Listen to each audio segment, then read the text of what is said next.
நிலத்தை நஞ்சாக்கி எங்கள் மனிதர்களை வாழ முடியாத ஒரு சூழலை எங்கே அந்த நிறுவனங்கள் உருவாக்கி கொண்டிருப்பது இருக்கின்ற காரணத்தினால்தான் நாங்கள் போராடி கொண்டிருக்கின்றோம். அந்த மக்களுடைய வாழ்வாதாரம் முற்றிலுமாக சிதைந்திருக்கிறது. விவசாயத்தை நம்பித்தான் இதுவரை இத்தனை ஆண்டு காலமாக அந்த மக்கள் அங்கே நாங்கள் வாழ்ந்து கொண்டிருக்கின்றோம். இதுவரைக்கும் இந்த ஆலை இல்லாமல் விவசாயம் பண்ணாம நாங்கள் ஒன்றும் சாகவில்லை.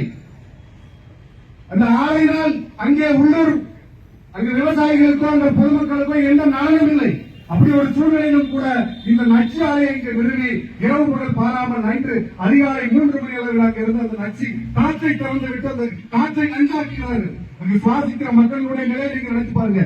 சாதாரண வாகனத்தில் போகின்ற அந்த வண்டியிலிருந்து வருகின்ற காற்றை சுவாசிக்க முடியல நம்மளால.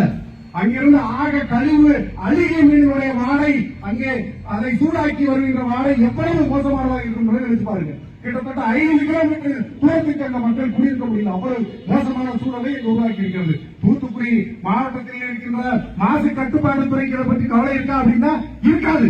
ஏனென்றால் கடந்த காலங்களில் நாம் பார்த்திருக்கிறோம். ஸ்டெர்லைட் நச்சு ஆலை பல டன் அபரிமிதமான உற்பத்தியை இங்கே தொடங்கியதன் காரணமாக நச்சு காற்றை இரவாக இதே போல வெளியேற்றி அவர்களுடைய கொள்ளை லாபத்திற்காக மக்களை இங்கே கொலை செய்தார்கள்.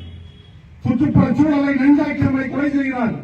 அதே போல குமரட்டியாபுரம் பொதுமக்கள் கடுமையாக பாதிக்கப்பட்டதன் விளைவாக இந்த கிராம மக்கள் எடுத்த போராட்டம் தான் இந்த வேதாந்தா நிறுவனத்திற்கு எதிராக மாபெரும் புரட்சியாக மாறி இந்த மண்ணில் வெடித்து இந்த ஆலை இந்த மண்ணிலிருந்து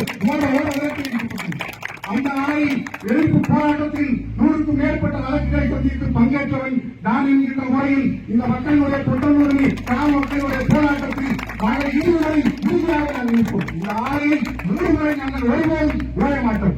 மக்களுடைய வாழ்வாதாரம் பாதிக்கப்படுவதை இந்த அரசு இனிமேல் வேடிக்கை பார்க்கக்கூடாது. மாசு கட்டுப்பாட்டு வாரியத்துக்கு நாங்கள் ஒரு எச்சரிக்கை விடுக்கின்றோம். இங்க இருக்கின்ற ஸ்பிக் தொழிற்சாலை தினந்தோறும் இதே போல நச்சு ஆலைகளை வெளியேற்றிக் கொண்டிருக்கிறது. இதே போல எண்ணற்ற கழிவு ஆலை மண்ணை நச்சாக்குகின்ற ஆலைகள் தொடர்ச்சியாக செயல்பட்டுக் கொண்டிருக்கிறது. இதை மாசு கட்டுப்பாட்டு வாரிய அதிகாரிகள் கையூட்டு பெற்றுக் கொண்டு அனுமதித்துக் கொண்டிருக்கிறார்கள். அந்த வகையில் தான் இந்த பொட்டலூரணி கிராமத்தில் அமைந்திருக்கின்ற 3 அந்த மீன் கழிவு ஆலைகளும் செயல்பட்டுக் கொண்டிருக்கிறது.